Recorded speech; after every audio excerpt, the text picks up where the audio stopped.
Bonjour à tous,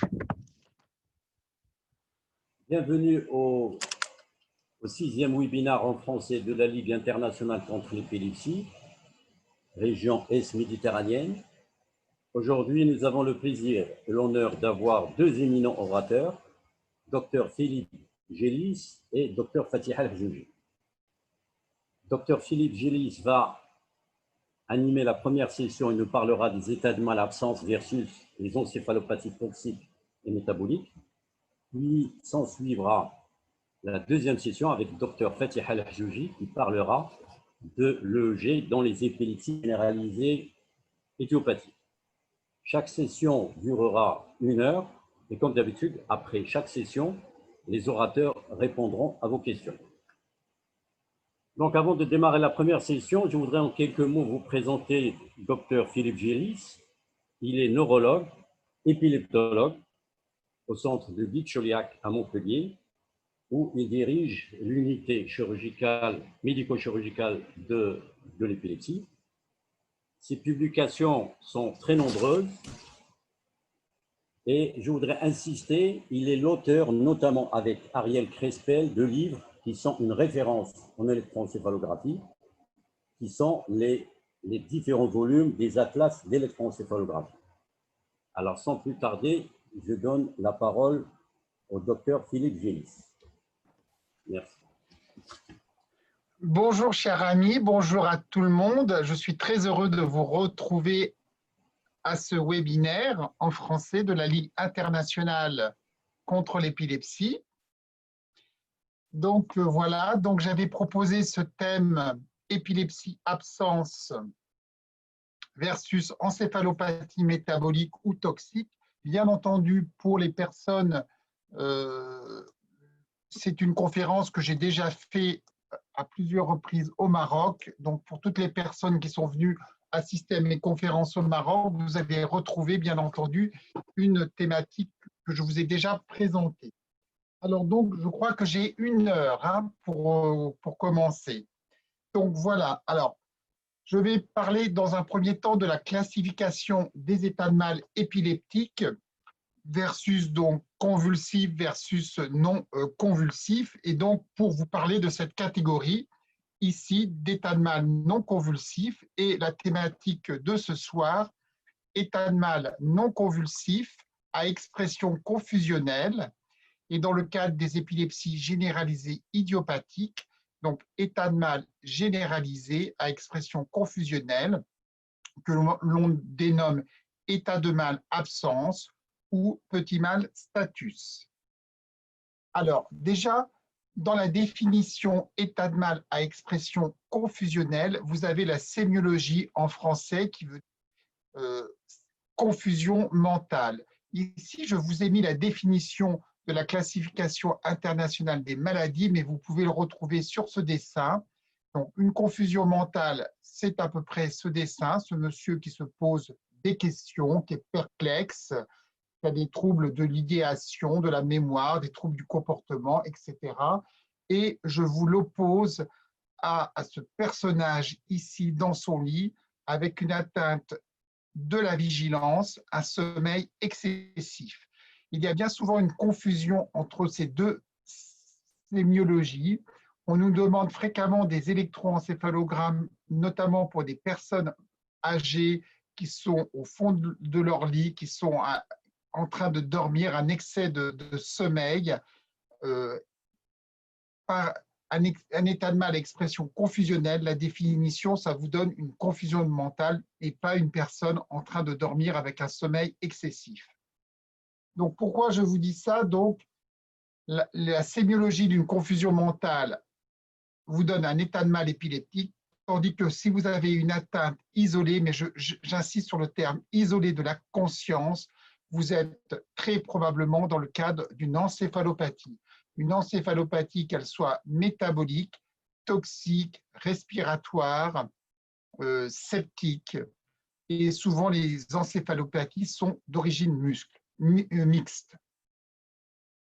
Alors, Parmi les états de mal-absence, il y a 3 catégories, mais dans cette thématique des épilepsies généralisées idiopathiques, on va s'intéresser qu'aux 2 premiers, bien entendu, puisque le 3e état de mal-absence atypique se rencontre dans les encéphalopathies épileptiques de type syndrome de Lennox-Gastaut, qui n'est pas la thématique de notre sujet ce soir.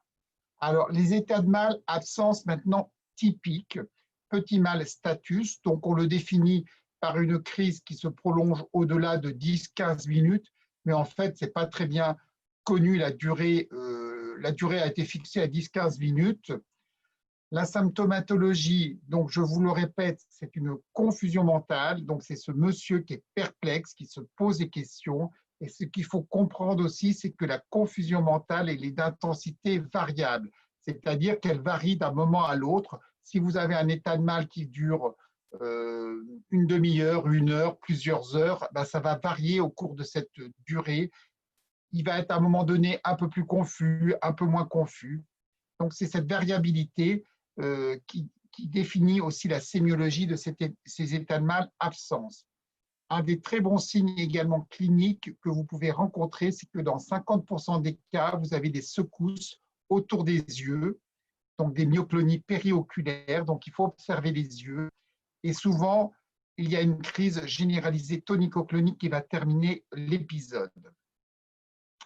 Alors, bien entendu, de faire un diagnostic clinique d'état de mal-absence, je crois que c'est peut-être pratiquement impossible. C'est l'électroencéphalogramme qui va vous faire le diagnostic et vous avez besoin donc d'un électroencéphalogramme pour confirmer vos hypothèses cliniques.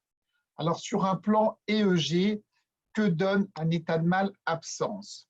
Donc, la définition, elle est ici en haut. Vous avez en fait une expression EEG qui est polymorphe, réalisant virtuellement n'importe quel pattern comportant une activité paroxystique qui est bilatérale, rythmique et non réagissante. Alors, je veux attirer votre attention sur cette définition, sur ces 3 termes, bilatérale, rythmique et non réagissante. Pour vous dire, c'est la définition électroencéphalographique.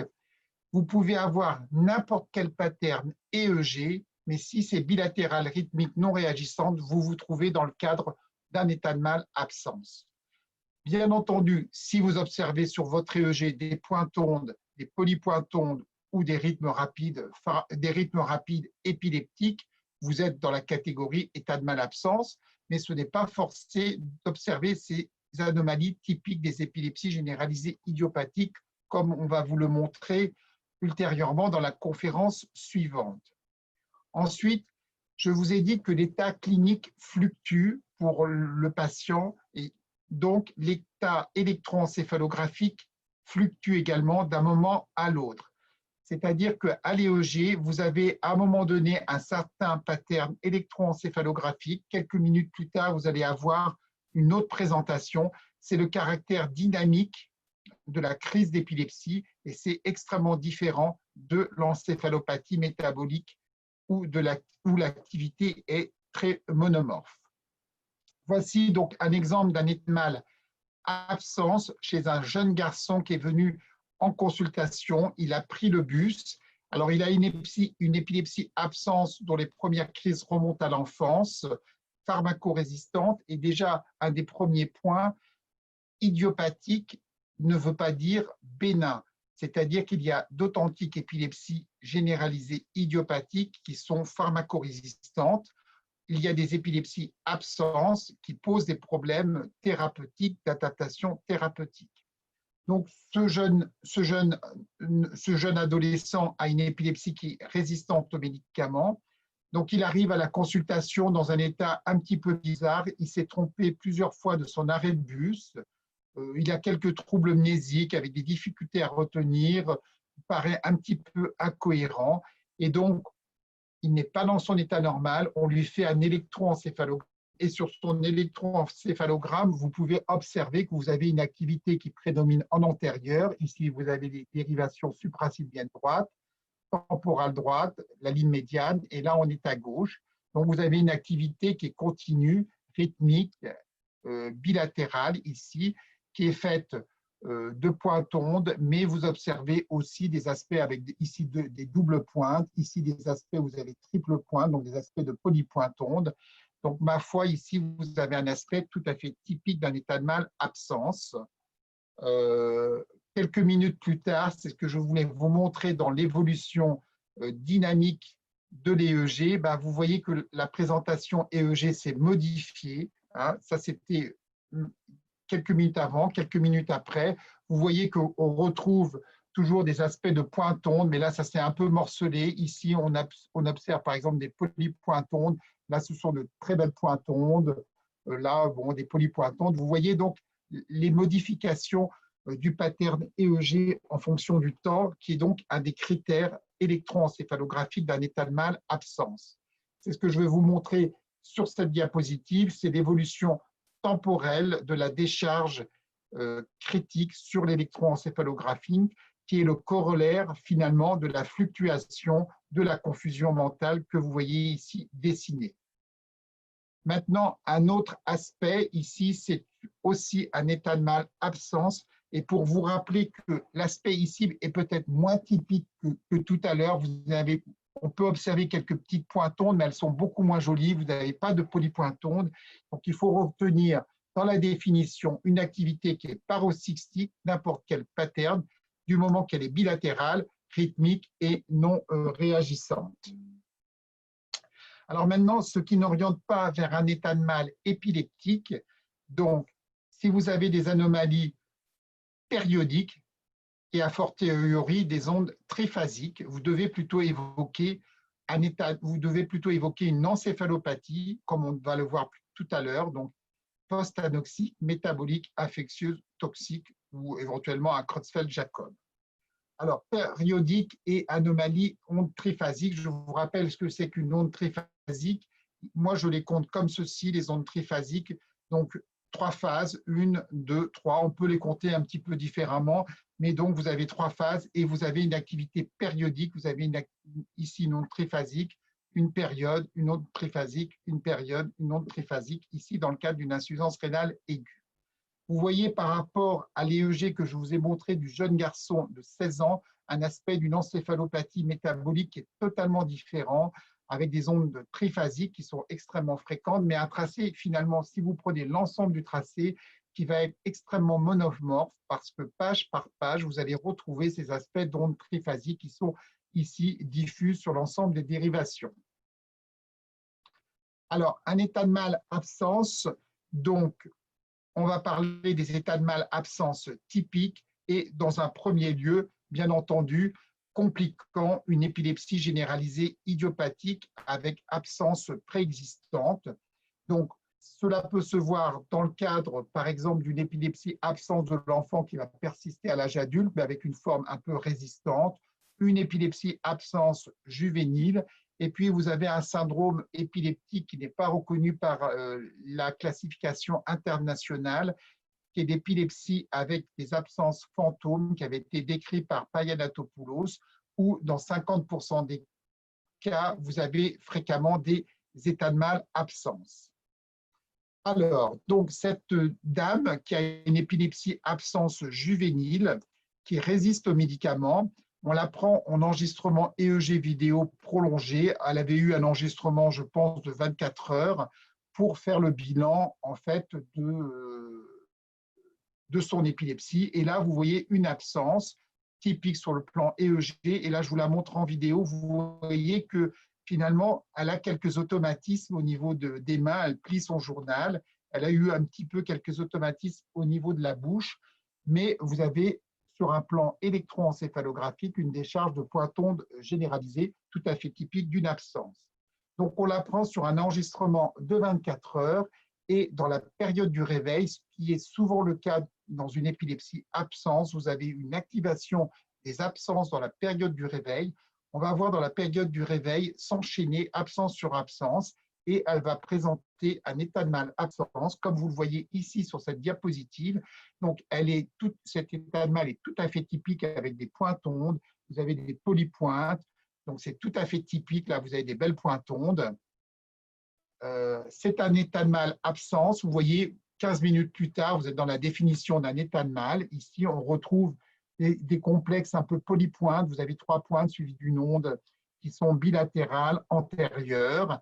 Et puis, 1 heure plus tard, ça se termine par une crise généralisée tonico-clonique.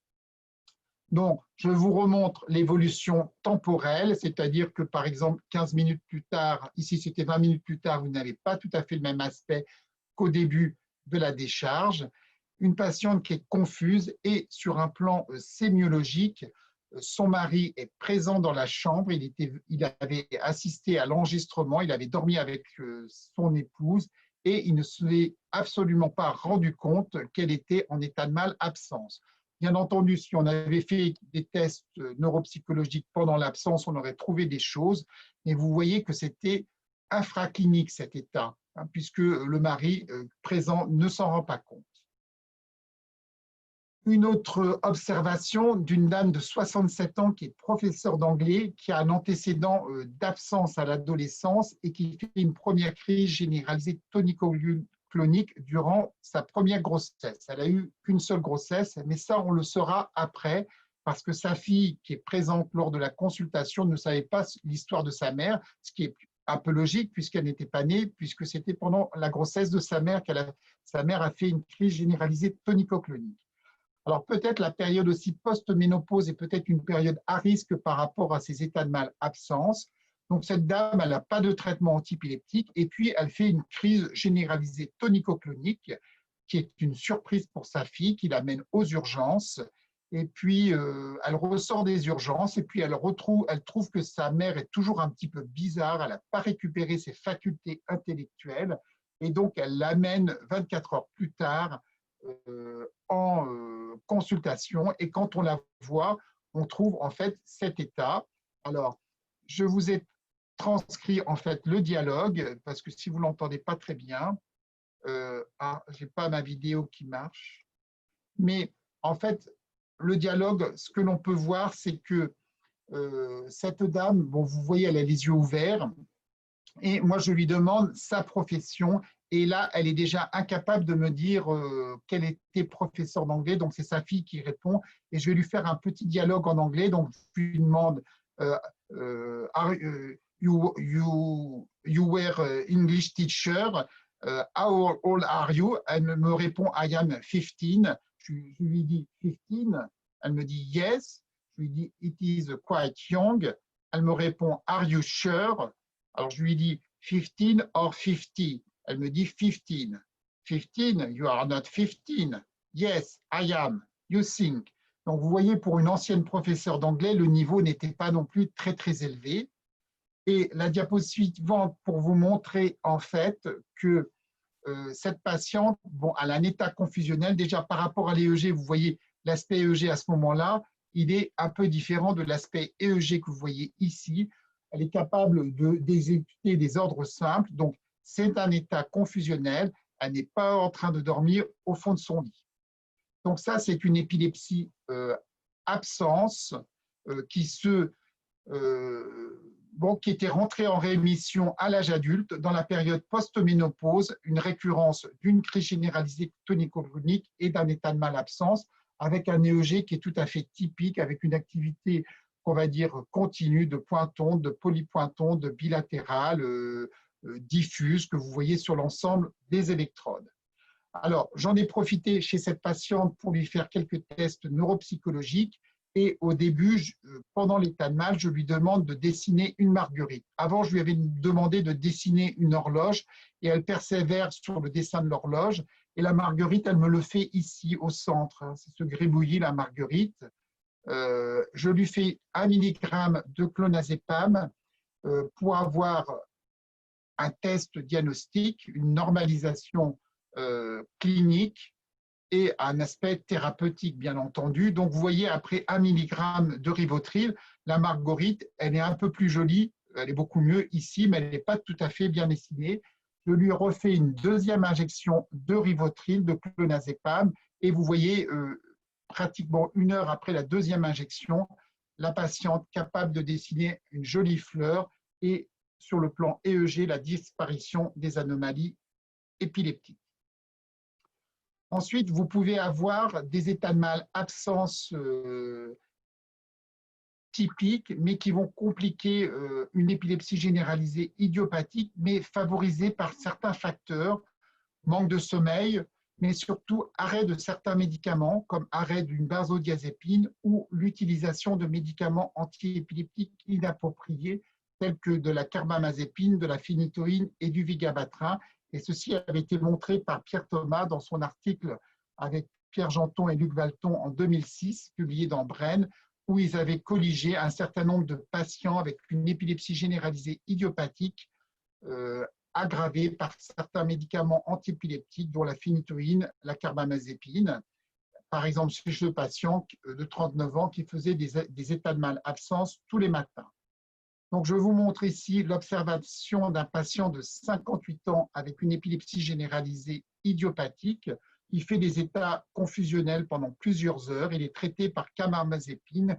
Et là, ma foi, on a un EG qui est tout à fait typique d'un état de mal-absence, car on peut noter une activité qui est bilatérale sur l'ensemble des électrodes. Là, le montage, ici, on est sur la ligne médiane en haut. Là, on est supracilien droit, supracilien gauche. La temporale droite, temporale gauche. Et donc, on voit des pointes ondes, mais on voit aussi des polypointes, ou on pourrait appeler ça des rythmes rapides. Là, vous voyez une succession de pointes se terminant par une onde, une succession de pointes, pointe-onde. Donc, un aspect tout à fait caractéristique, indéniable d'un état de mal épileptique, absence. Et vous voyez, quelques instants plus tard, c'est pour vous montrer un peu toujours la modification de l'aspect EEG. Là, on retrouve peut-être plutôt des aspects de polypointe-onde plutôt que précédemment des aspects où il y avait plus de rythme rapide. Une autre observation, une dame de 24 ans qui a une épilepsie myoclonique juvénile, mais qui a aussi des troubles bipolaires, donc des troubles psychiatriques, et elle est hospitalisée en psychiatrie pour ces troubles bipolaires. Et à l'époque, en France, les psychiatres prescrivait beaucoup de clonazepam. Maintenant, c'est interdit pour les psychiatres. Et elle avait une énorme dose, elle avait 14 mg par jour. Et le psychiatre décide d'arrêter brutalement le clonazepam pour remplacer par l'oxazepam. Ce ne sont pas du tout les mêmes molécules. Clonazepam a des propriétés antiépileptiques. L'oxazepam nous l'adresse pour un EEG parce qu'elle a un état confusionnel et puis elle est dans un état catatonique. Elle a des myoclonies de la face et des bras. Donc, on peut la voir ici en vidéo, mais malheureusement, la vidéo ne va pas marcher. Donc, ce que vous pouvez voir sur cette vidéo, c'est que elle a les yeux ouverts. Elle a les yeux ouverts. Et donc, l'EEG montre une activité continue, un état de mal, donc absence. Je lui fais, comme sur la patiente précédente, une injection. Ah, j'ai plus la souris. Je lui fais, comme sur la suivante, une injection de clonazepam. Et le clonazepam va résoudre cet état de mal et vous allez voir la différence que l'on peut voir sur photo. Sauf que je n'arrive pas. C'est mon programme. Next. Next. Alors, yes, this. La définition n'est pas très bonne. Bon, mais vous voyez l'état de mal, ici l'activité rythmique, après l'injection de Rivotril sur la droite et la transformation, ici une patiente qui est en train de rire. Next. Donc, état de mal, absence typique. Maintenant, je vais donc parler suivante. Next. État de mal, absence de novo. Alors, de novo, c'est parce que je pense que ça traduit quand même un certain terrain d'épilepsie généralisée idiopathique, mais ce sont des personnes qui développent un état de mal et on considère que ce sont un état de mal symptomatique que c'est un état de mal symptomatique. Suivante. Donc, ce n'est pas n'importe qui va développer ce type d'état de mal. Next.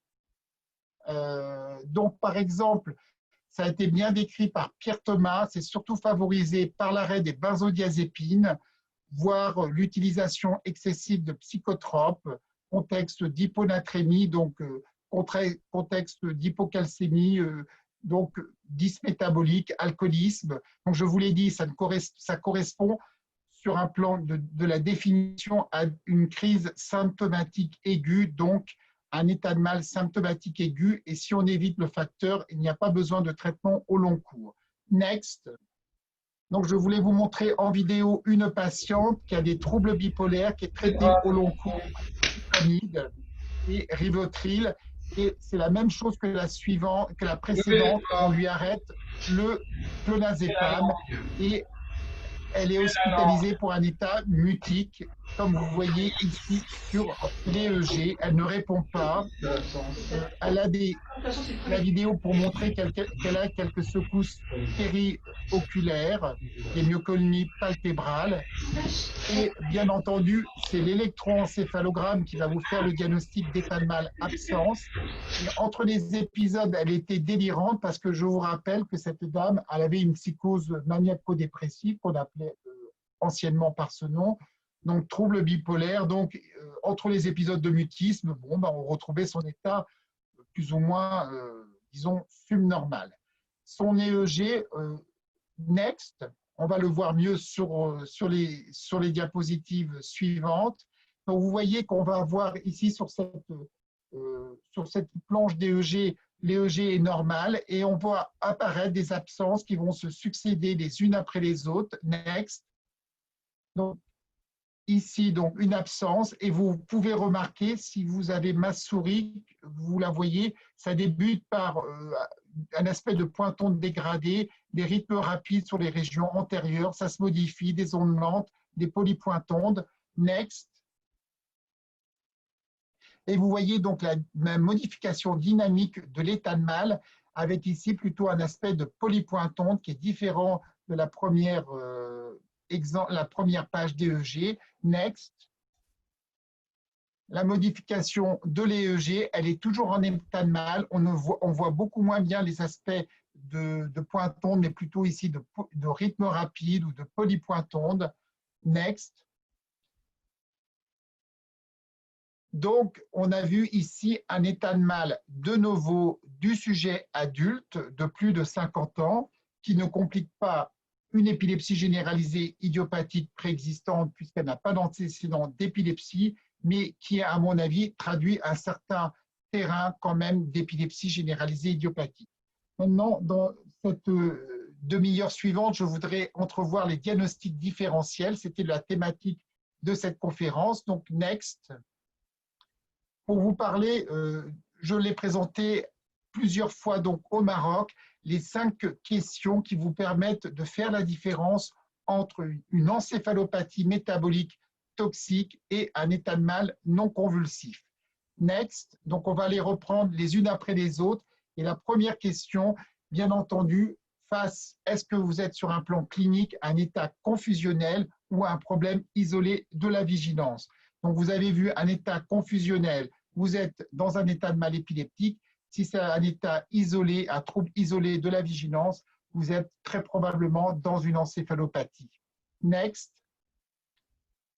Ici, chez cette patiente, c'est pour vous remontrer est-ce un état confusionnel ou un problème isolé de la vigilance. C'était un problème c'était un état confusionnel parce que vous voyez qu'elle avait les yeux ouverts en bas. Elle était confuse, elle ne répondait pas aux questions, mais ce n'était certainement pas un trouble isolé de la vigilance. Elle n'était pas en train de dormir. Next.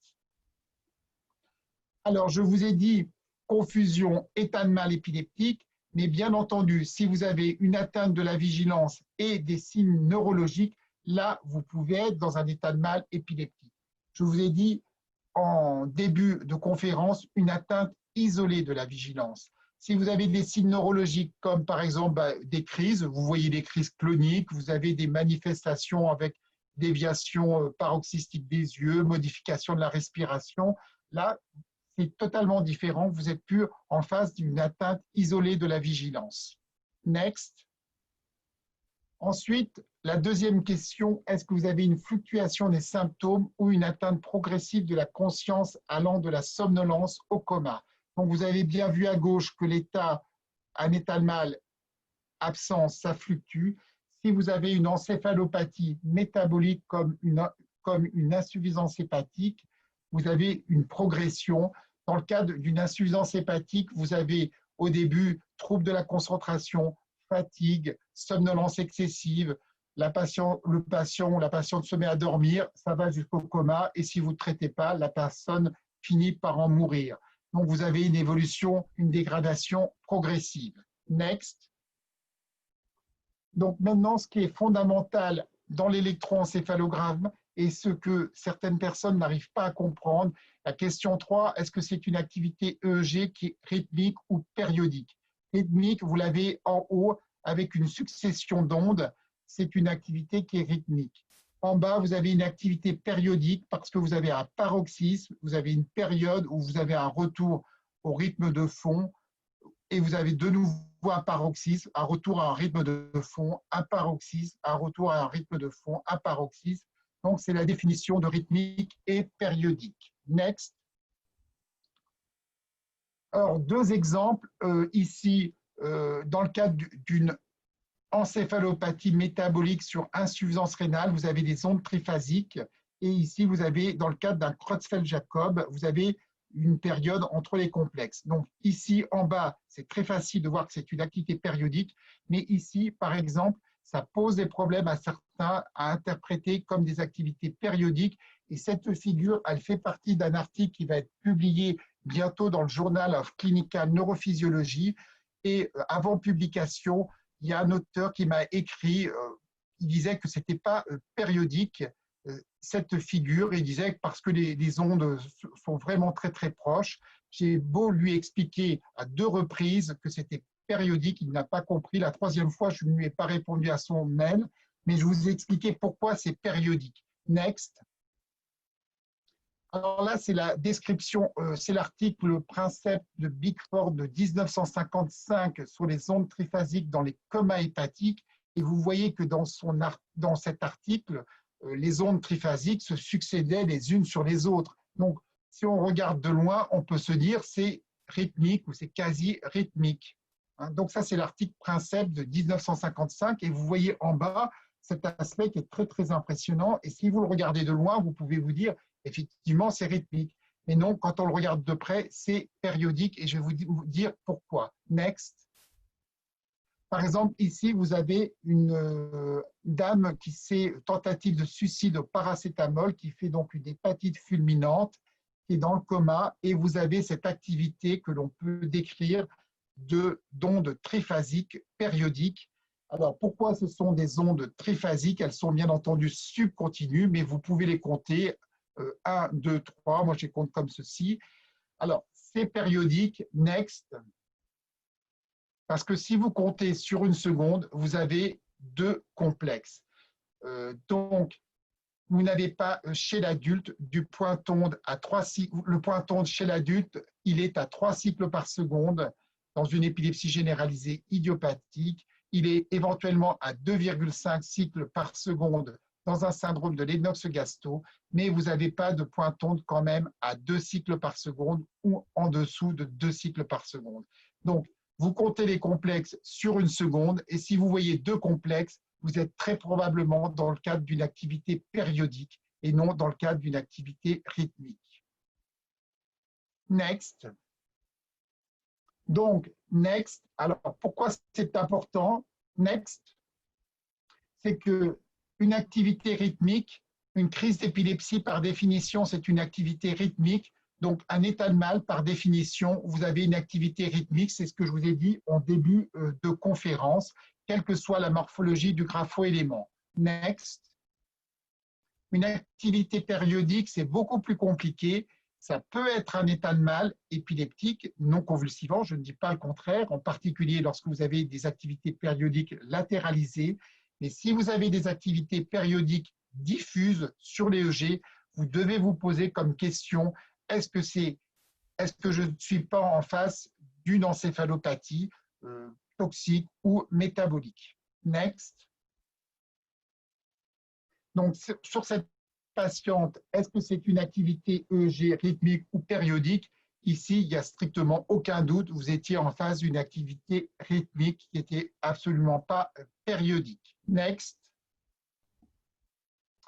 La quatrième question, on l'a abordée. Est-ce que l'activité EEG est dynamique ou est-ce que vous avez une évolution spatio-temporale du pattern EEG ou est-ce que vous avez une présentation monomorphe de l'EEG? Next. Donc ici, c'est pour vous montrer la jeune femme avec l'état de mal non convulsivant. Ici, c'était en 30 mm/s. On a perdu en résolution et vous voyez qu'à différents moments, on n'observe pas le même aspect électroencéphalographique. C'est l'évolution temporelle du pattern EEG, next, qui est corollaire avec la confusion qui est variable. Et je vous remonte l'encéphalopathie métabolique. Ici, c'était une encéphalopathie hyperamoniémique. Et donc, quel que soit le moment de l'électroencéphalogramme, on retrouve toujours la même chose, des aspects de pointe onde diffuse. C'est exactement le même EEG, quel que soit le moment où vous regardez l'électroencéphalogramme. Next. La cinquième question est très importante. Est-ce que votre EEG est réactif à la douleur, à la veille, au sommeil, au réveil et aux différents médicaments antiépileptiques? Et ce qui est fondamental si vous faites un test aux benzodiazépines, le test est positif si vous avez à la fois une normalisation ou une pseudo-normalisation de votre électroencéphalogramme et un retour à une conscience normale, avec une normalisation de la conscience. Et ceci le deuxième critère est oublié par certains. Ils considèrent uniquement la normalisation de l'EEG en oubliant la normalisation de la conscience. Si vous avez que la normalisation de l'EEG, votre test est négatif, vous ne pouvez pas l'interpréter comme positif. Next. Ici, vous voyez une encéphalopathie métabolique sur insuffisance rénale avec des ondes triphasiques qui prédominent en postérieur, sur les régions postérieures, un EEG très, très impressionnant. Et vous voyez, quand on stimule la patiente, quand on la pince, vous voyez des artefacts musculaires et vous voyez que les ondes triphasiques disparaissent. Donc là, vous êtes en faveur d'une encéphalopathie métabolique. Rappelez-vous la définition électroencéphalographique d'un état de mal. Absence, c'est une activité qui est bilatérale, rythmique et non réagissante. Donc, il est impossible, en face d'un état de mal épileptique, d'arrêter l'état de mal si vous pincez, si vous stimulez la patiente. Donc ça, si vous avez un doute sur l'EEG, quand vous faites l'EEG, le technicien, la technicienne doit stimuler pour s'assurer qu'il y a une réactivité. Si vous avez et la stimulation doit être assez forte pour entraîner des artefacts musculaires, pour provoquer un complet réveil. Donc, si les ondes paroxystiques disparaissent, vous n'êtes pas en faveur d'un état de mal épileptique. Next. C'est à peu près la même chose. Vous voyez des ondes à gauche triphasiques qui sont impressionnantes, qui sont effectivement pointues, mais lorsque l'on stimule la patiente, vous avez des artefacts musculaires et vous voyez que ces activités disparaissent. Donc, si ça disparaît, ce n'est pas un état de mal épileptique, vous êtes dans le cadre d'une encéphalopathie métabolique. Next. Alors, par rapport au cycle veille-sommeil, l'influence du sommeil sur les ondes triphasiques ont été évaluées, et en particulier à Montpellier, mais je crois que ça a quand même été oublié un petit peu dans la littérature, c'est que ça a été surtout étudié dans les encéphalopathies hépatiques, c'était beaucoup plus facile à étudier, et les auteurs des années 70, des années 80 rapportaient que les ondes triphasiques étaient augmentées lors de la veille et réduites en sommeil.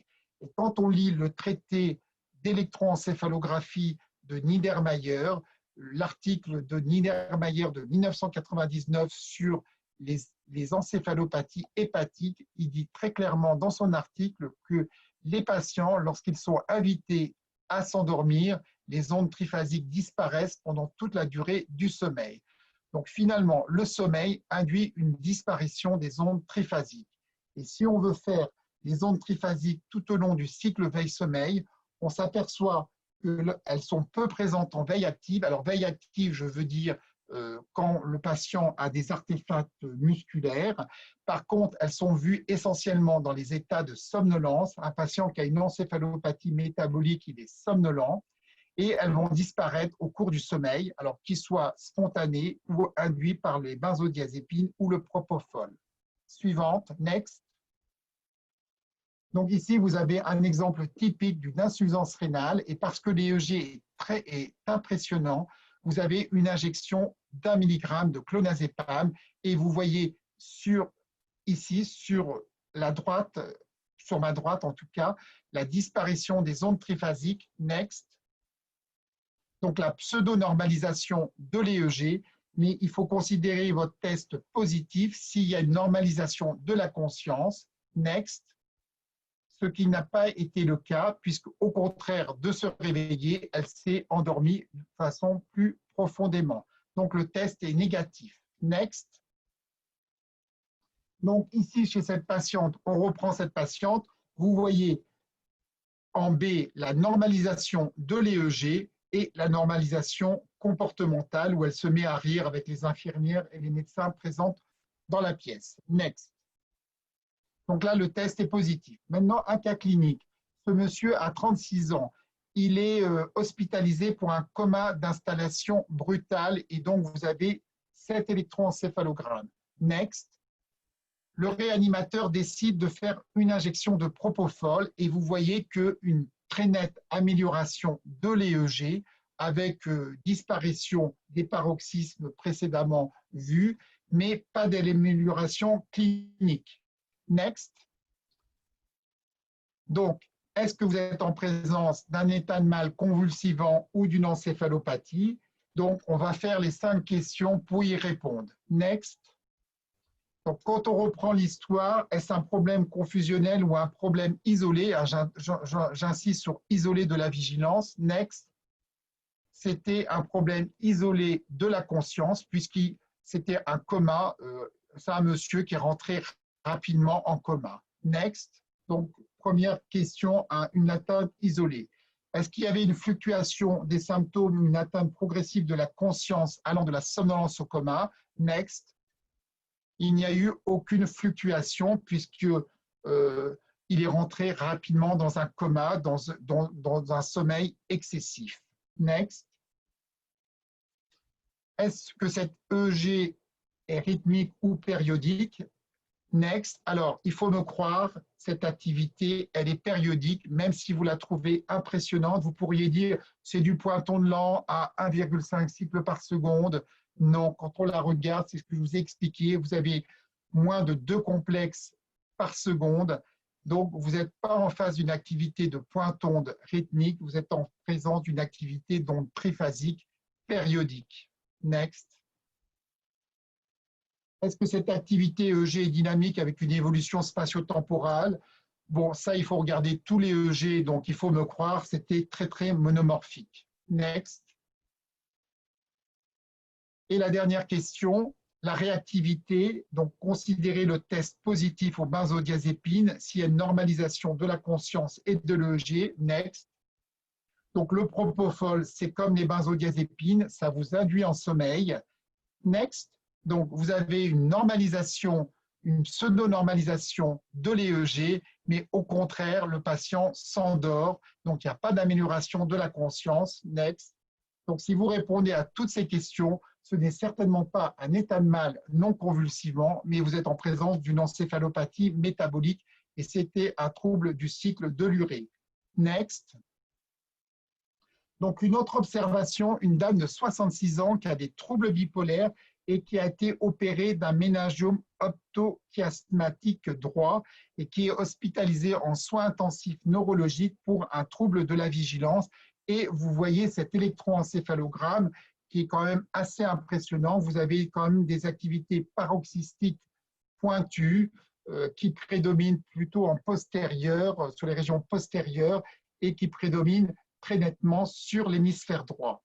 Next, donc cette EEG est interprétée comme un état de mal non convulsivant, donc elle est traitée et un jour plus tard, elle a 3 médicaments antiépileptiques l'acosamide, l'évétiracétam, clonazepam. Et au contraire, il n'y a absolument pas d'amélioration par rapport à l'EEG précédent. Et moi, je dirais même il y a une aggravation. Donc là, les médicaments, strictement aucun effet. Donc vous regardez cet EEG ici, aucune amélioration. Vous voyez cet EEG quelques instants plus tard et vous voyez, et on va essayer de répondre. Alors, l'attitude thérapeutique, est-ce que vous poursuivez les traitements antiépileptiques ou vous rectifiez le diagnostic? Next. Donc, quand on reprend l'histoire, c'est une atteinte isolée de la vigilance. Ce n'est pas un état confusionnel. Next. Si vous devez décrire ces activités, ce sont des activités généralisées périodiques, en anglais Generalized Periodic Discharges. Ce ne sont certainement pas des activités rythmiques. Next. Et ici, vous n'avez pas besoin de faire de test aux benzodiazépines. Vous avez une réactivité lorsqu'on stimule la patiente. Vous voyez des artefacts musculaires. Donc, elle augmente son niveau de vigilance. Et grâce à cette stimulation, vous voyez bien que là, ici, elle était très somnolente. Aucun artefact musculaire. Sur la partie droite, plus des artefacts musculaires.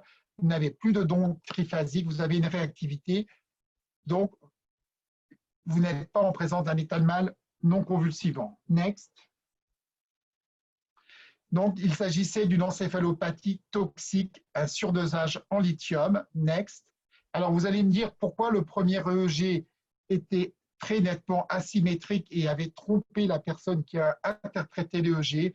Je vous rappelle l'antécédent. Elle avait été opérée d'un méningiome optochiasmatique droit et donc elle avait un rythme du volet à droite. Et quand vous avez un rythme du volet ou un rythme de brèche, tous les rythmes, qu'ils soient physiologiques ou pathologiques, sont augmentés en dessous du volet. C'est pour ça que sur le premier EEG, vous avez une asymétrie avec des ondes triphasiques qui prédominaient sur l'hémisphère droit à cause du rythme du volet, à cause de l'antécédent de chirurgie à droite. Next. Après, une dernière observation, et je vais terminer par rapport à cette publication. Vous voyez, super refractory non convulsive status epilepticus en rapport avec un empoisonnement volontaire au méthaldéhyde. Donc, quand on reprend cette observation, il s'agit d'une femme de 68 ans qui est retrouvée dans le coma avec un Glasgow A3. Alors, elle est retrouvée dans le coma, on peut se poser la question, on peut faire l'interrogatoire, est-ce qu'elle n'aurait pas fait des crises d'épilepsie généralisée tonico-clonique passées inaperçues? Non, semble-t-il non, c'est un coma. Next, il semble s'agir d'un coma isolé. Donc ici, vous avez l'EEG tiré de cet article, interprété comme des activités continues de pointe onde ou d'ondes lentes aiguës, de complexes d'ondes lentes aiguës, compatibles avec un diagnostic d'état de mal non convulsivant du coma. Next. Une minute, Philippe. Une minute oui, encore. voilà, j'ai terminé.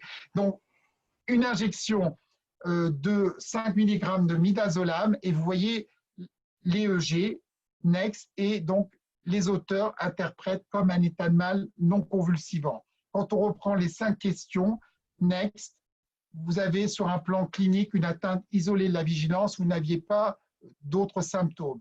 Next. L'EEG, next. Quand on le regarde, c'est certainement pas une activité de pointe onde continue, c'est une activité d'onde triphasique périodique. Next. Et là, vous avez donc la pseudo-normalisation de l'EEG, mais quand vous le regardez, vous voyez des ondes lentes, vous voyez des rythmes rapides. Next. Donc là, même sans savoir l'état clinique de la patiente, vous pouvez déduire qu'elle est en train de dormir. Next. Donc, pas de réveil comportemental. Pour moi, le test est négatif. Next. Donc, moi, cet article, je l'interprète certainement pas comme un état de mal non convulsivant, mais pour moi, vous avez tous les critères d'une encéphalopathie toxique. Donc, voilà. Next. Je voudrais terminer en conclusion. Next. Et j'en ai pour 30 secondes. Retenez bien rythmique versus périodique. Next. Next. Next. La confusion mentale versus l'atteinte isolée de la vigilance. Si vous avez des signes neurologiques, vous êtes en présence peut-être d'un état de mal. Next. et puis les différents aspects électroencéphalographiques pour faire la différence entre un état d'absence ici sur votre gauche, une encéphalopathie métabolique, ici en bas une encéphalopathie métabolique, et ici sur la droite c'était des activités périodiques dans le cadre d'une encéphalopathie post-anoxique. Voilà, j'ai terminé. Merci bien. Voilà, j'ai terminé. Vous pouvez arrêter le diaporama. Ça, c'était pour montrer les atlas.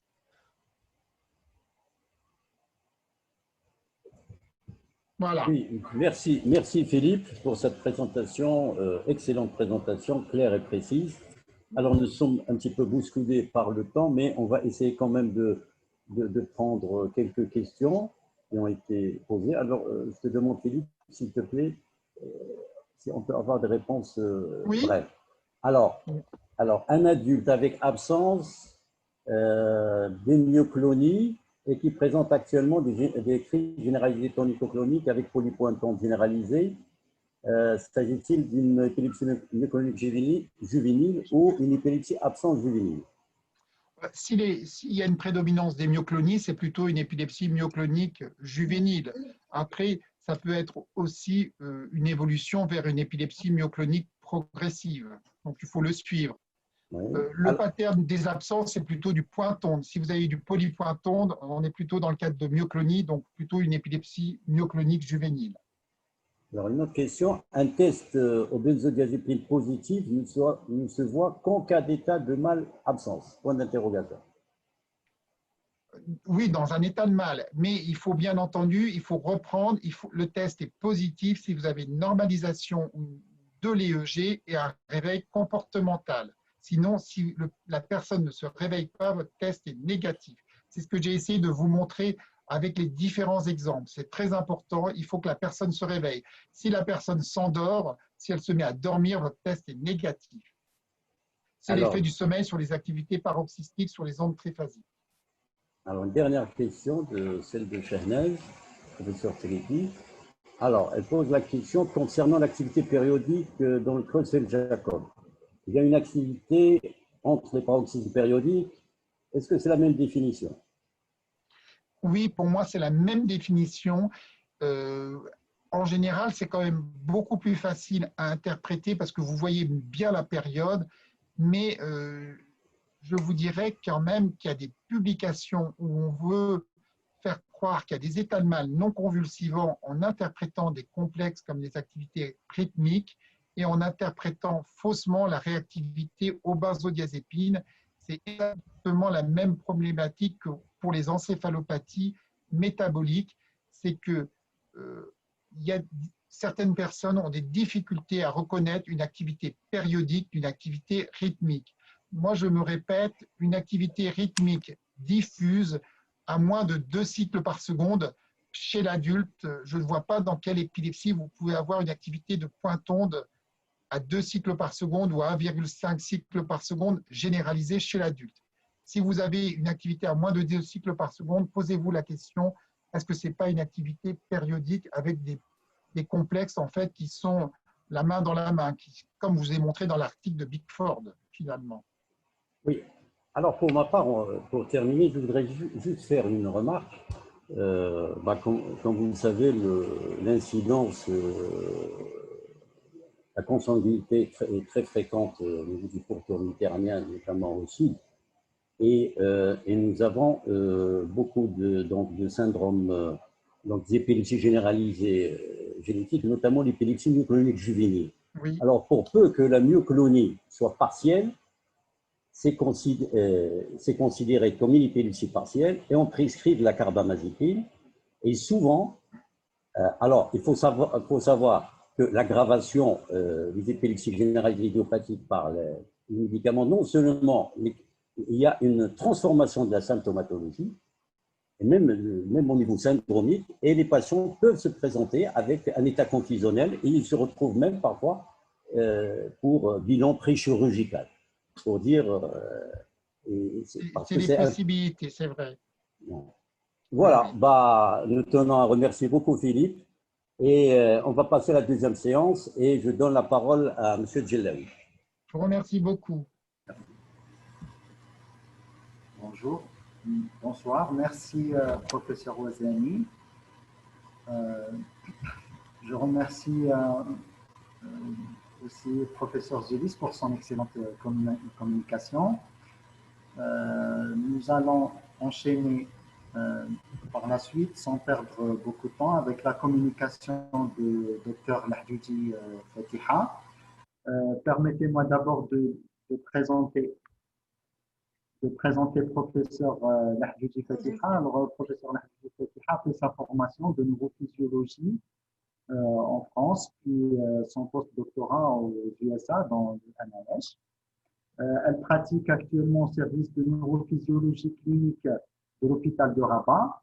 Elle est spécialisée, donc elle prend notamment en charge les patients dans le cadre du bilan pré-chirurgical, dans le cadre de la chirurgie d'épilepsie dans l'hôpital de Rabat. Et le professeur Lahjoudi va nous parler aujourd'hui des EEG dans les épilepsies généralisées idiopathiques. Donc, je donne la parole à professeur Lahjoudi. Merci, Monsieur le Président. Bonjour, chers collègues. C'est un honneur pour moi de participer à cette série de webinaires organisée par la Ligue internationale contre l'épilepsie à visée éducative. Donc, ma présentation s'intitule « EEG dans les épilepsies généralisées idiopathiques » que je vais diviser en 3 volets. Un premier volet où je traiterai les aspects typiques des épilepsies généralisées idiopathiques, pour parler ensuite des aspects atypiques qui peuvent erroner le diagnostic, et je finirai par quelques cas cliniques qui vont dans le sens de l'apport de l'EEG de sommeil, EEG prolongé, dans ce genre de diagnostic. Donc, pour commencer, comme vous le savez, ces épilepsies font partie donc de cette panoplie de syndromes épileptiques dits idiopathiques, et dont l'appellation idiopathique a été modifiée par épilepsie généralisée génétique dans la nouvelle classification. Le terme EEG ne sera plus acceptable dans la nouvelle classification que pour le groupe des 4 syndromes épileptiques que je vais traiter aujourd'hui, et qui sont donc l'épilepsie absence de l'enfant, l'épilepsie absence de l'adolescent, l'épilepsie myoclonique juvénile et les crises généralisées tonique-cloniques isolées. Ces épilepsies constituent 15 à 20% des épilepsies de l'enfant et de l'adulte et sont caractérisées par leur bon pronostic, par leur pharmacosensibilité, le fait que l'examen neurologique et radiologique soit normal et par l'absence de troubles cognitifs. Quant aux aspects cliniques, donc ces 4 syndromes contiennent ou sont faits de 3 types de crises: crise absence, myoclonique, généralisée tonico-clonique. Sur le plan EEG, tous ces patterns ont un EEG avec un rythme de fond normal, des anomalies bilatérales synchrones rythmiques, le plus souvent amples en antérieur, faites de pointantes, polypointantes et de polypointes. Et le pattern intercritique est fortement activé par l'hyperventilation ou la stimulation lumineuse intermittente. Comme facteur déclenchant de la crise, nous retrouvons les privations de sommeil, lumière scintillante, jeux vidéo ou la télévision et le stress mental. Donc, je passe maintenant à la description des patterns typiques. Je commence par le premier syndrome, épilepsie absence de l'enfant, dont les crises absences sont caractérisées par leur brièveté, une altération de la conscience de début et fin brusque, par un arrêt, donc une immobilisation, un arrêt des activités en cours, avec composante motrice minime, quelques automatismes peuvent y être présents, et une amnésie post-critique. D'un point de vue EEG, le rythme de fond est souvent normal. Une attention particulière à faire pour ces ondes delta intermittentes occipitales, activité WIRDA, qui sont à 3 Hz, ou les trains d'ondes lentes delta postérieurs qui peuvent être présents dans l'EEG de l'enfant et qui sont physiologiques pour l'âge. D'un point de vue EEG intercritique, le pattern d'absence est caractérisé par la présence de pointes ondes à 3 cycles secondes, bilatérales synchrones, activées par l'HPN, peu par la SLI, et comme vous allez voir, la décharge n'est pas très prolongée et ne contient pas de polypointants. Ici, l'exemple d'un tracé d'une patiente chez laquelle on a eu une suspicion d'épilepsie. Donc, vous voyez l'EEG intercritique, ici bien organisé et sans anomalie. Vous voyez ces trains d'ondes lentes delta en postérieur qui sont bilatérales et qui réagissent, qui s'atténuent à l'ouverture des yeux. À la troisième hyperventilation, parce qu'il faut savoir si le premier, le deuxième, le troisième, si ça ne marche pas à la première hyperventilation, il faut savoir activer le patient davantage. À la troisième hyperventilation, on a eu l'inscription de ce pattern d'absence qui est à début et fin brusque, corrélant avec bien sûr la manifestation d'absence clinique. Et en fort grossissement, vous voyez que le pattern est très régulier, fait de pointes ondes à 3 cycles par seconde. C'est un pattern régulier et plus ample en antérieur. Ça caractérise absolument les épilepsies absentes de l'enfant. Et là, je vous montre cet aspect de bouffée intermittente postérieure qui peut induire en erreur le diagnostic d'épilepsie d'enfant vers une épilepsie focale et qui n'est autre que ces wirdas physiologiques. Je passe maintenant aux épilepsies absentes de l'adolescent pour rappeler que sémiologiquement parlant, elles rappellent les épilepsies absences de l'enfant avec des absences moins fréquentes. Les myoclonies peuvent s'associer aux absences et les crises généralisées tonico-cloniques précèdent fréquemment l'installation des absences. D'un point de vue EEG, ce qu'il y a à distinguer entre ces deux types d'absences, c'est l'absence de ces ondes lentes delta postérieures et aussi la durée qui est plus longue et le pattern absence qui est plus fragmenté et qui peut contenir des polypointes. Donc ici, l'absence chez l'adolescent, donc d'installation chez l'adolescent, et vous voyez à plus fort grossissement que la surcharge, donc l'irrégularité un petit peu du pattern pointante et la surcharge en polypointe onde. Et c'est une décharge qui devient plus irrégulière vers la fin de l'absence. Quant aux épilepsies myocloniques juvéniles, cliniquement, donc, la crise myoclonique est marquée par ces secousses musculaires isolées ou groupées en salve qui intéressent l'axe corporel avec les membres, qui peut ne pas s'associer ou s'associe très peu à une altération de la conscience et qui est fréquemment déclenchée par la SI. Quant à l'EEG, dans ces cas-là, donc je rappelle juste que pour les myoclonies, dans l'épilepsie myoclonique juvénile, la survenue est un peu plus tardive que les absences, il est aux alentours de 12 à 18 ans. Les myoclonies sont fréquemment associées aux crises généralisées tonico-cloniques et l'association avec les crises d'absence est beaucoup moins fréquente. Quant à l'EEG, il est caractérisé par la surcharge aussi bien en intercritique qu'en critique en polypointe et polypointante et la fréquence de la répétition du pattern pathologique de cette pointe polypointante, il est plus rapide que dans les autres syndromes, à savoir 3 à 6 Hz. L'activation, elle est souvent assez fréquemment obtenue avec la stimulation lumineuse intermittente. Et pour le pattern critique, donc il est plus fait de polypointantes assez rapides, donc 10 à 16 Hz, qui sont bien amples, surtout en antérieur. Il peut être assez polymorphe, comme je vais vous montrer ici. Donc là, un pattern intercritique. Donc ici, des polypointes sur un rythme de fond normal, des polypointes suivies d'ondes lentes avec une décharge assez brève qui ne dépasse pas 1 seconde. Ici, un autre pattern fait surtout de polypointe. Ici, pointante suivi, comme vous le voyez ici, donc un début avec des pointantes et puis après la polypointante. Là, le pattern est, comme je l'ai dit, il peut répondre à l'ASLI, donc comme vous le voyez ici, avec l'ASLI, on a déclenchement d'une décharge paroxystique généralisée brève type myoclonie.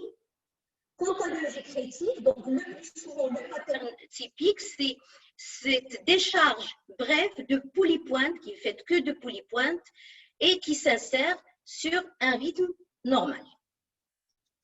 D'autres patterns sont par rapport aux épilepsies myocloniques juvéniles. Le pattern critique, il est beaucoup plus polymorphe. Donc, je viens de vous montrer le premier type de pattern. Ici, un autre pattern aussi critique. Et vous voyez qu'il est plus fait de pointantes. Il n'y a pas beaucoup de polypointes, qu'il est plus fait de pointantes. Il est un peu plus prolongé. D'un point de vue sémiologique, le patient a fait ici une petite salve courte de myoclonie, mais le pattern critique était plus prolongé que la secousse myoclonique. Ici, un autre pattern visualisable que l'on retrouve lorsqu'on fait les EEG prolongés, c'est des interruptions au sein d'une crise de cette activité polypointe ou pointante. Donc ici, je suis emprunté un cas chez une collègue qui montre une épilepsie myoclonique, le pattern EEG d'une épilepsie myoclonique juvénile avec généralisation secondaire. Donc ici, la salve, le patient a eu une salve de myoclonie, c'est ces patterns de polypointe bilatérale centrale. Les myoclonies s'activent pour donner lieu à une crise généralisée, comme vous le voyez ici, phase tonique, donc un recrutement phase tonique, toujours, et puis la phase clonique avec ses pointantes de 2,5 à 3,5 cycles par seconde et un effondrement donc en fin de crise. Donc, comme je l'ai dit, dans les conditions standards, l'EEG dans l'épilepsie myoclonique juvénile peut montrer des anomalies, mais il reste moins sensible que dans les autres EGI. Et il est à savoir que seul le tiers des patients qui présentent une EMJ peuvent répondre sur un EEG intercritique, même avec activation SLI. Le recours donc à d'autres activations qui sont souvent sous-utilisées, mais qui peuvent rehausser la sensibilité de l'EEG est nécessaire. Et de ces activations, je citerai ces trois types. Associer la SLI au test d'ouverture-fermeture des yeux. Dans le premier cas, donc des eye closure sensitivity, dans lequel il va y avoir rehaussement, donc apparition du pattern suite à la fermeture des yeux. Le pattern FOS, Fixation of Sensitivity, qui permet donc à l'apparition d'un pattern suite à l'élimination de la fixation et de la vision centrale. Je vais vous montrer ces deux en icono. Et la troisième activation à laquelle on pourrait avoir recours dans un EEG intercritique, c'est de choisir l'heure d'enregistrement. Il faudrait absolument essayer d'enregistrer les patients chez qui on suspecte une EMJ, soit tôt le matin avec une dette de sommeil, soit dans les heures de sieste, sachant que les EGI, et en particulier les EMJ, est très sensible et varie avec le rythme circadien. Les anomalies apparaissent beaucoup plus pendant les phases d'assouplissement. Donc ici, je vous montre un pattern qui montre cette hypersensibilité à la fermeture des yeux. On demande à un patient, donc là, il a les yeux ouverts, on lui demande de fermer les yeux, et à la fermeture des yeux, on lance le stimulus lumineux, et souvent, après 3 à 4 secondes, on obtient ce pattern évocateur de myoclonie, donc polypointante, qui ne va pas persister tout au long de la fermeture des yeux. Il va disparaître par la suite. Donc, il va durer que 2 à 4 secondes, ce pattern. Contrairement à l'activation FOS, ici, le patient, il a les yeux ouverts. Dès qu'il ferme les yeux, on va voir apparaître la décharge myoclonique. il ouvre, on fait disparaître. Fermeture des yeux, il va faire réapparaître son pattern de pointe ou polypointe, mais ce pattern va persister tout au long de la période où il garderait ses yeux fermés. Et c'est un pattern que l'on déclencherait spécifiquement dans les myoclonies juvéniles ou dans les épilepsies, dans le syndrome de Givens. Je passe maintenant aux épilepsies à crise généralisée myoclonique isolée. Jadis, elles étaient appelées crises grand mal de réveil.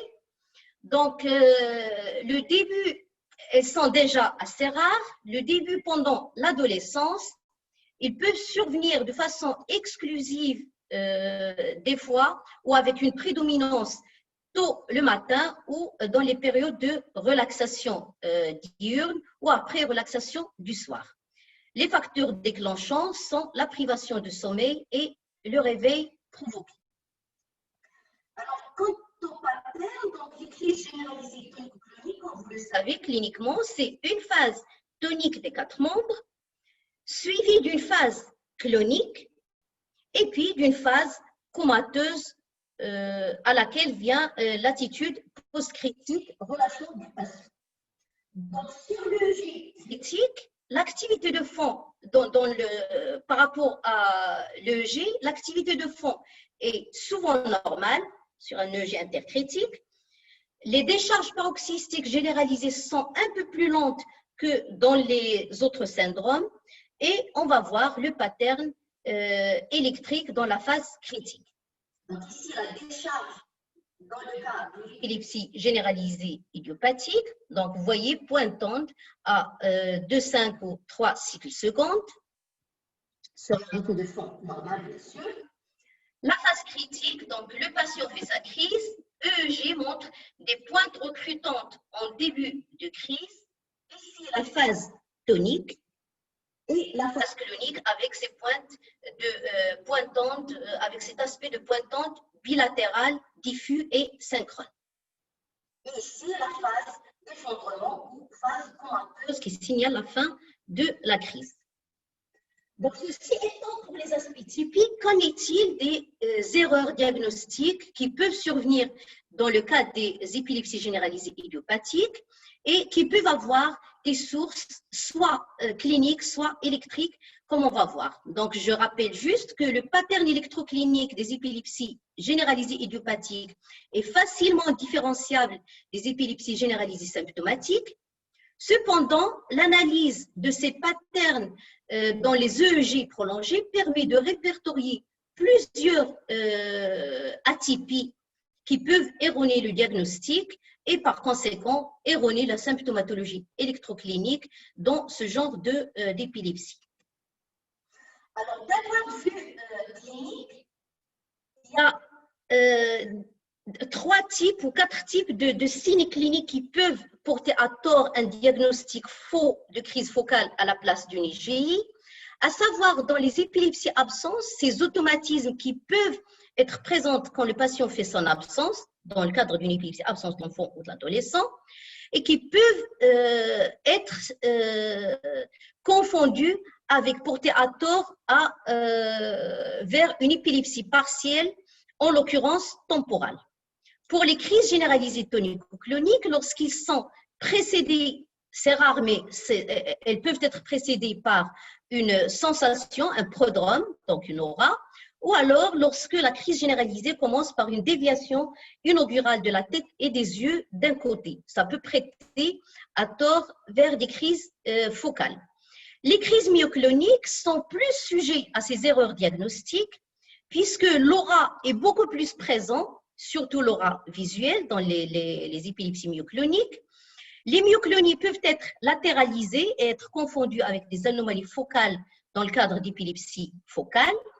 Et par ailleurs, la normalité décrite dans les épilepsies, les myoclonies peuvent ne pas être du tout rapportées par le patient, surtout si le médecin ne pose pas la question au cours de l'interrogatoire. Et là, vous voyez que je l'ai signalé, le médecin est censé pour chaque interrogatoire poser les questions autour des myoclonies pour toute la portée thérapeutique que ça peut induire. D'un point de vue électrique, donc soit que l'EEG ne montre pas d'anomalie malgré les activations standards, même si elles sont bien faites, soit que le pattern EEG est atypique. Et là, je signale 6 patterns qui ont été décrits dans la littérature: morphologie atypique, asymétrie d'amplitude, décharge focale, anomalie généralisée à début focal. C'est ces deux en gras qui sont les plus fréquentes dans les EJI. Anomalie généralisée à fin focale ou anomalie sous forme de polypointe ou de rythme rapide.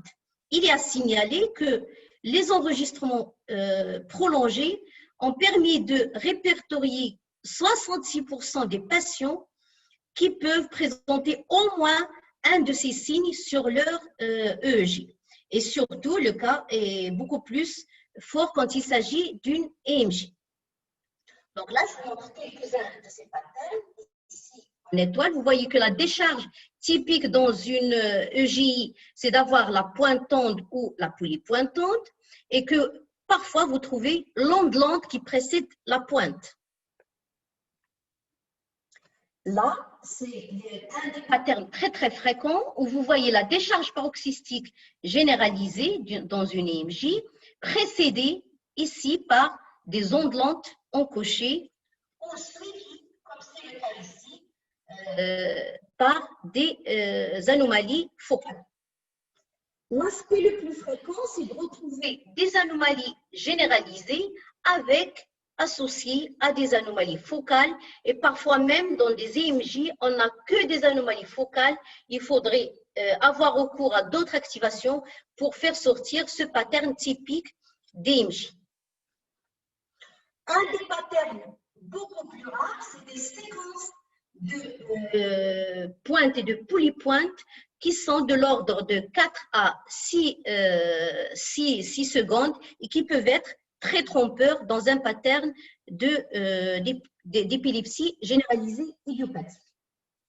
Alors, comment l'EEG prolongé peut-il contribuer à éviter ces erreurs diagnostiques, surtout face aux atypies? Alors, on va le voir à travers une série de cas cliniques. Bon, j'en ai pas mal. Vous m'arrêtez quand il faut que j'arrête. Donc, je commence par une première observation d'un patient de 24 ans, ingénieur de formation, sans antécédent, qui a eu la survenue d'une crise généralisée tonico-clonique le jour de son entretien pour embauche. Un EEG a été réalisé tout de suite, c'est avéré normal, et l'IRM a été sollicité par le patient suite à cette crise, qui s'est avérée aussi normale, et la crise a été considérée par son médecin comme étant non épileptique, surtout vu le contexte, non épileptique d'origine psychogène. Une semaine plus tard, le patient a eu une autre crise, toujours généralisée tonico-clonique, et un bilan EEG a été réalisé avec un EEG prolongé. Donc, avant l'endormissement, l'EEG était strictement normal, même avec stimulation SLI aussi à l'HPN. Donc, EEG normal, phase de veille.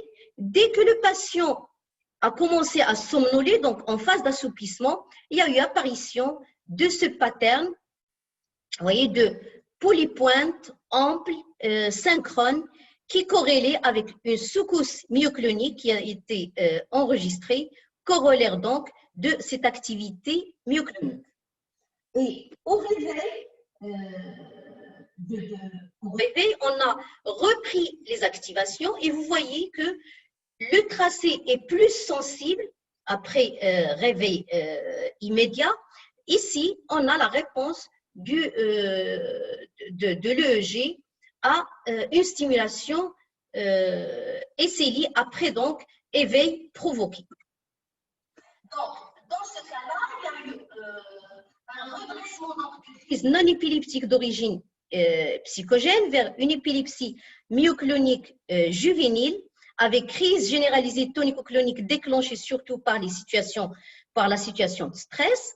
Une reprise de l'interrogatoire chez ce patient a trouvé la notion de myoclonie isolée qui n'ont jamais été diagnostiquées, et c'est donc grâce à cette phase d'endormissement et des activations post-réveil que le diagnostic a pu être établi. Donc, deuxième observation chez un patient de 16 ans qui, depuis l'âge de 3 ans, présente des épisodes d'absence résistantes au traitement, apparition depuis l'âge de 8 ans de mouvements d'élévation des membres supérieurs prédominants à droite. Les anciens, on n'a pas eu accès aux anciens EEG, mais un des EEG qui a été juste après son admission chez nous montra des anomalies bitemporofrontales. Suite auquel, à cet enregistrement, le patient a été mis sous carbamazépine avec aggravation de la symptomatologie, notant quand même que ce patient présente des troubles neuropsychologiques et comportementaux. Donc, on l'a pris en vidéo. Ici, je vous montre l'EEG avant l'endormissement. Donc ici, tracé de veille. Et vous voyez ces éléments pointus à gauche qui prédominent en temporofrontal. Toujours en veille, vous voyez des anomalies, mais cette fois-ci plutôt à droite. Elles sont bilatérales, mais prédominent plus amples à droite. À l'HPL, le pattern s'active surtout à droite. Et à l'endormissement, on a pu avoir une décharge paroxystique très brève de courte durée, faite de polypointantes. Ici, pendant le sommeil léger, donc anomalie bilatérale, et pendant donc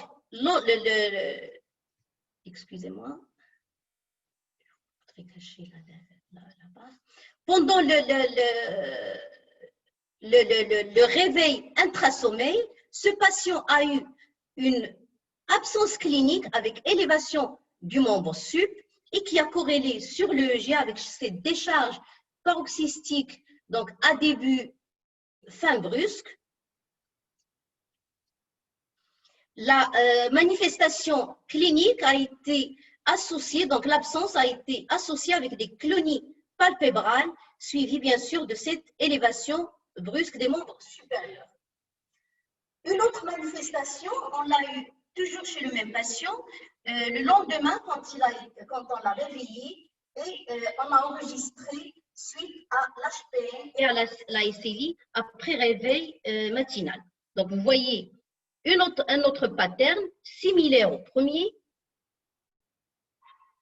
Et un troisième pattern a été obtenu. Et vous voyez que le pattern, il a un début progressif, mais à la fin, vous voyez ces ondes lentes delta monomorphes en antérieur. Donc, le diagnostic retenu chez ce patient, c'est celui d'une épilepsie absence de début précoce, qui est caractérisé par un début de 3 à 4 ans, pattern absence similaire au pattern des épilepsies absence de l'enfant, mais particulièrement associé à des ondes lentes delta antérieures, et le pattern généralisé est souvent intriqué à des anomalies focaux. D'un point de vue clinique, les absences peuvent s'associer dans ce syndrome à une élévation des yeux et des paupières, et au cours de l'évolution, on peut avoir la survenue d'une composante myoclonique qui correspondait chez ce patient à cette élévation du membre. L'évolution dans ce syndrome est marquée par des troubles neuropsychologiques et comportementaux. Mais il est à signaler que quand on a des absences très précoces, donc même avant 2 ans, plus précocement que chez ce patient, il faudrait absolument savoir penser à un déficit en GLUT1 et bilanter le patient dans ce sens. Notre troisième observation, c'est celle d'une patiente de 43 ans qui a eu la survenue de crise généralisée tonico-clonique à l'âge de 10 ans. Elle a été mise sous valproate. Les crises ont cessé et la patiente a arrêté d'elle-même sans traitement. À l'âge de 18 ans, il y a eu apparition d'épisodes d'altération partielle de la conscience qui pouvaient durer 2 à 3 jours, une fois tous les mois, et pendant lesquels la patiente pouvait pratiquer ses activités quotidiennes, mais elle est un petit peu confuse, comme si elle avait la tête en l'air. C'est comme ça qu'il le décrivait. Donc, ces épisodes étaient très fréquents et ça a suscité, donc ça a occasionné l'arrêt de la scolarité. Un bilan EEG-IRM était normal. La patiente a eu une grosse dépression et elle a été suivie en psychiatrie. Et c'est le psychiatre qui l'a réorientée vers le neurologue qui lui-même a assisté à une manifestation critique dans son cabinet et il nous l'a orienté pour vidéo EEG. Donc, j'ai pris la patiente, vous voyez là, avant que, au tout début de l'enregistrement, EEG de routine avec EEG activité normale, qui ne répond pas à la SLI. Et au moment où la patiente prenait son petit-déj matinal, donc, on voyait apparaître sur l'écran, il n'y a eu aucune manifestation objectivable de la patiente, mais sur l'EEG, je me suis aperçue de ce pattern pointant bilatéral synchrone qui restait très ample, très lent, et puis qui diminuait de fréquence et d'amplitude, mais qui ne s'arrêtait qu'à la réaction de la patiente face à mon appel. J'ai retesté, donc le même pattern est apparu une autre fois et il a duré une trentaine de secondes. L'EEG ne s'est normalisé que lorsque, encore une fois, j'ai appelé la patiente. Donc, à l'endormissement, on a trouvé des anomalies bilatérales et synchrones, comme vous le voyez ici, à type de polypointe onde. Et avoir bien observé la patiente, il y avait, quand elle s'est réveillée, il y avait de temps en temps des petites clonies palpebrales. Le diagnostic donc d'état de mal, absence dans le cadre d'un syndrome de Givens, donc myoclonie palpébrale avec absence, a été retenu. L'interrogatoire a révélé chez cette patiente la présence de myoclonie palpébrale déjà au bas âge et qui ont toujours été pris pour des tics. Patiente a été mise sous traitement et je me rappelle avec Siozani que la patiente avait été toute contente à l'annonce diagnostique d'une épilepsie. Elle avait vraiment dit la phrase « Ouf, enfin, on va comprendre que je ne suis pas folle et que je suis plutôt épileptique. » Heureuse de son épilepsie, malheureusement. Donc ici, je vous montre un pattern typique d'une épilepsie myoclonique juvénile avec cette activation fausse. Une autre observation concerne le patient Smaïl de 22 ans, dont le début de la symptomatologie remonte à l'âge de 8 ans par des épisodes d'immobilisation avec rupture de contact, automatisme gestuel, et à partir de 16 ans, il y a eu enrichissement de la symptomatologie clinique avec apparition de gènes épigastriques, d'automatismes oro-alimentaires associés aux automatismes gestuels. La fréquence était aux alentours de 2-3 par semaine. Les EEG montrèrent des anomalies bitemporofrontales. Le diagnostic donc électroclinique a été en faveur d'une épilepsie temporale. Le patient a été mis sous une panoplie d'antiépileptiques avec pharmacorésistance et même une aggravation de la symptomatologie par la suite, avec apparition de crises généralisées tonico-cloniques nombreuses et le patient a été hospitalisé 4 fois pour des états de mal assez sévères. Donc, le patient nous a été adressé pour bilan pré-chirurgical. Ici, son EEG. Vous voyez qu'il est fait de rythme normal avec inscription de ces bouffées paroxystiques, donc d'ondes lentes encochées pointues, angulaires, en bifrontotemporale avec une légère prédominance gauche. Une IRM a été demandée avec le résultat de l'EEG et le radiologue a suspecté une sclérose hypocampique bilatérale. Il a demandé à ce que l'IRM soit refaite dans de meilleures conditions avec un protocole épilepsie. Et on a enregistré la tricherie de ce patient. C'est un cas de 2009. ça faisait partie des premiers patients qu'on a prévus dans le cadre du bilan préchirurgical. Et vous voyez que le début, donc ici, le début de la manifestation, il est bilatéral synchrone, il est brusque. Le patient a eu un arrêt, donc une rupture de conscience avec un arrêt d'activité. Et vous voyez le pattern bilatéral pointe et polypointante, suivi par un enregistrement en polypointe. Le patient, la manifestation clinique s'est poursuivie par une déviation de la tête et des yeux à droite. Vous avez ici le pattern toujours bilatéral, pattern critique.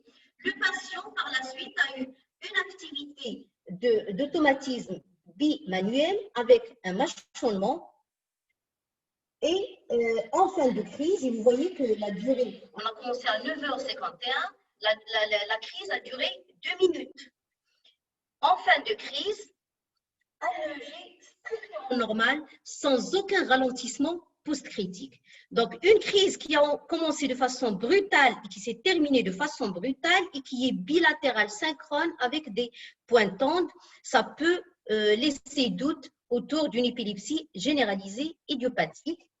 Effectivement, donc, chez notre patient, les anomalies intercritiques bilatérales ont induit à tort le radiologue pour suspecter une sclérose hippocampique bilatérale. Le patient était entraîné chez nous pour bilan préchirurgical. La sémiologie critique, bien sûr, des épilepsies qui ont été bâtardisées, aggravées par la crisipine, elle s'est modifiée d'une EGI typique avec absence et quelques automatismes vers des crises d'allure temporale.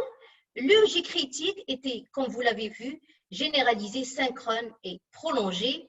La reprise de l'interrogatoire avec la maman du patient a signalé une notion de quelques secousses myocloniques que le patient avait en début de la symptomatologie à l'âge de 8 ans. Donc, dans ce cas-là, nous avons vu que la vidéo EEG a permis de redresser le diagnostic d'une épilepsie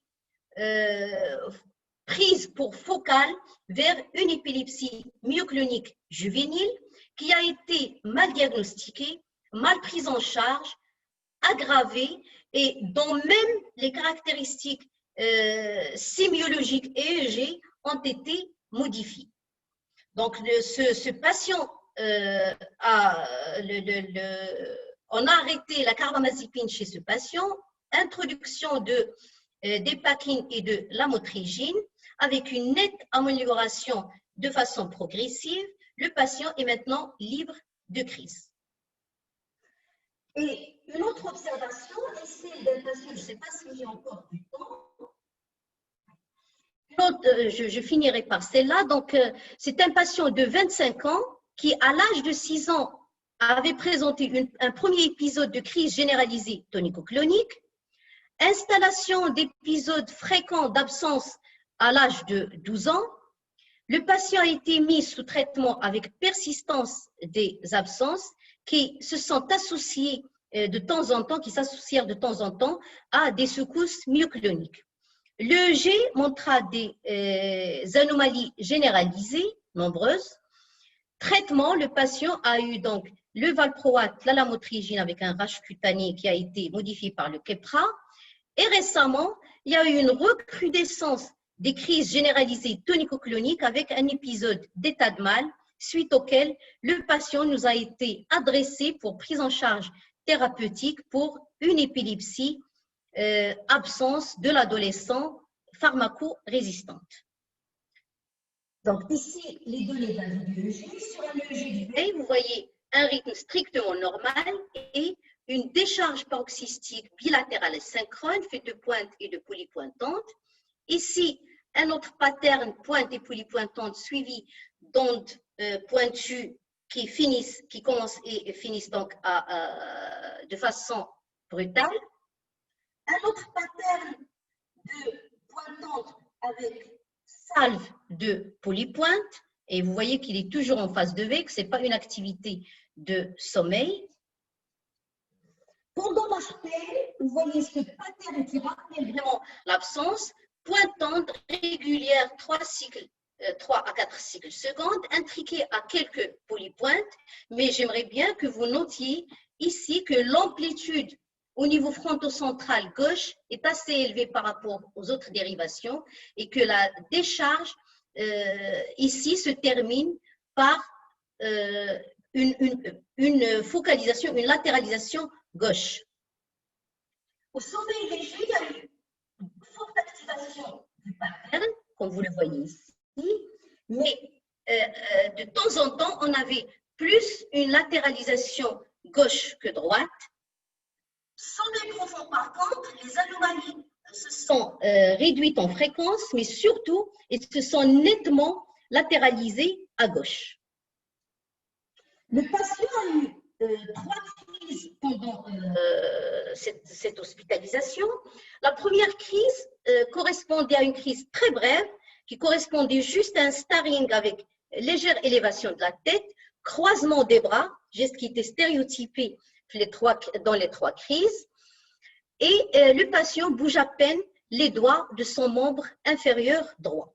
Et vous voyez ce recrutement bilatéral, donc polypointe, donnant lieu à des polypointes ondulantes, à des polypointes exclusivement, et vous voyez quand même une sorte de ralentissement post-critique, toujours fronto-central gauche. Une autre crise a eu lieu, comme je l'ai dit, et celle-ci, elle était avec généralisation secondaire, une crise généralisée tonico-clonique. Et vous voyez ici un début de pointe juste avant le début de la crise sur les dérivations fronto-centrales gauche avec recrutement bilatéral, phase tonique, donc une crise typique généralisée tonico-clonique, mais qui donne lieu en phase post-critique à un ralentissement plus latéralisé, plus frontotemporal, intriqué à quelques pointes pseudo-rythmique en fronto-central gauche. Donc, il s'agit là, donc, la sémiologie clinique chez ce patient était en faveur d'épilepsie généralisée idiopathique.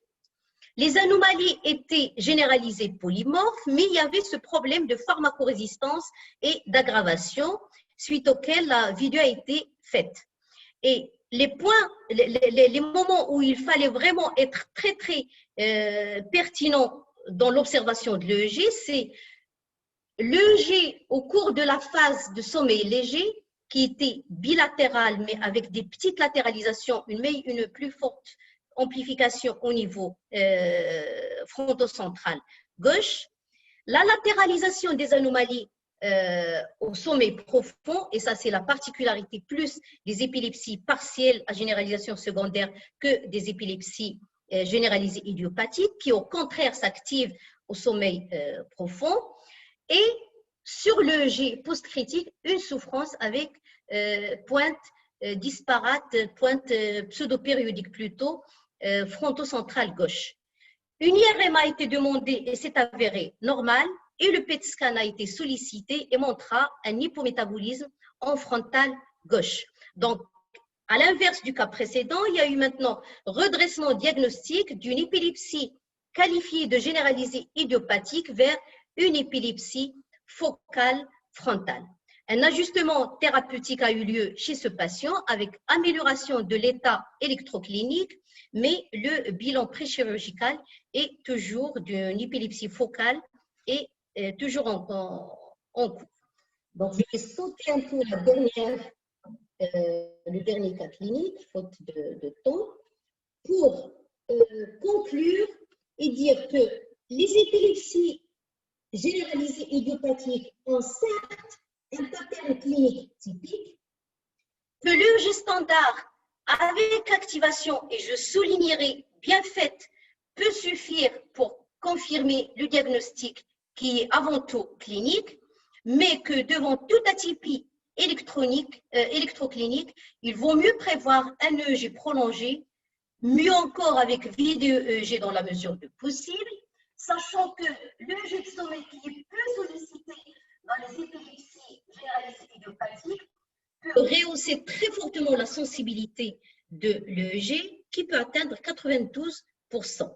Les anomalies s'activent surtout lors de l'endormissement, des éveils nocturnes spontanés, éveils provoqués en intra-sommeil, c'est très très activateur. Les activations usuelles, mais suite à un réveil provoqué, ils peuvent aussi induire des anomalies. Et il faut dire que le sommeil est parfois le seul moyen qui permet d'asseoir un pattern EMJ typique. Et dans la mesure du possible, mieux vaut opter pour un EEG prolongé, que ce soit sur le plan économique ou sur le plan de précocité diagnostique. Il vaut mieux opter pour un EEG prolongé avec veille-sommeil plutôt que de répéter les EEG standards ou d'avoir recours à un traitement d'épreuve d'emblée. Et quelques messages tout d'abord que j'aimerais bien soulever en fin de ma présentation, c'est le fait qu'il y a certains aspects qui doivent mettre en cause les épilepsies généralisées idiopathiques auxquels il faut être très attentif, à savoir une symptomatologie clinique qui peut sous-entendre un doute, à savoir un âge de début précoce, la présence d'aura, l'asymétrie ou la latéralisation des signes cliniques. Et là, je le redis, attention particulière avant l'âge de 2 ans dans les absences au diagnostic de déficit en GLUT1, surtout que c'est un diagnostic qui peut être très péjoratif sur le plan cognitif, mais qui peut très très bien répondre à un régime cétogène. Deuxième clochette à laquelle il faut être averti, c'est ces données électrocliniques qui peuvent évoquer l'épilepsie myoclonique, l'épilepsie généralisée idiopathique, mais dans l'évolution, il y a une pharmacorésistance ou une aggravation du pattern sémiologique clinique. Et là, il faut toujours faire le bilan dans le sens de voir est-ce que c'est pas, comme on vient de le voir, une épilepsie focale. Et le dernier point auquel il faut être averti, c'est l'apparition en cours d'évolution, même si ce n'est pas inaugural, en cours d'évolution d'un déclin cognitif ou de signes neurologiques focaux. Et là, je signale l'importance de l'examen neurologique qu'il faut savoir refaire en cas d'aggravation et qui peut trouver, comme on l'a vu chez pas mal de nos cas, qui peut évoquer une sclérose tubéreuse de Bourneville avec des absences qui rentrent plus dans le cadre d'un syndrome d'épilepsie type Lennox-Gastaut. Je finis juste par dire que les épilepsies d'un point de vue thérapeutique, même si ce n'est pas l'objectif de ce topo, les épilepsies et les EGI sont pharmacosensibles, mais dans le cas de résistance, il faut savoir penser au régime cétogène ou alors à la stimulation du nerf vague. Je vous remercie. Merci, professeur Lahjoudi.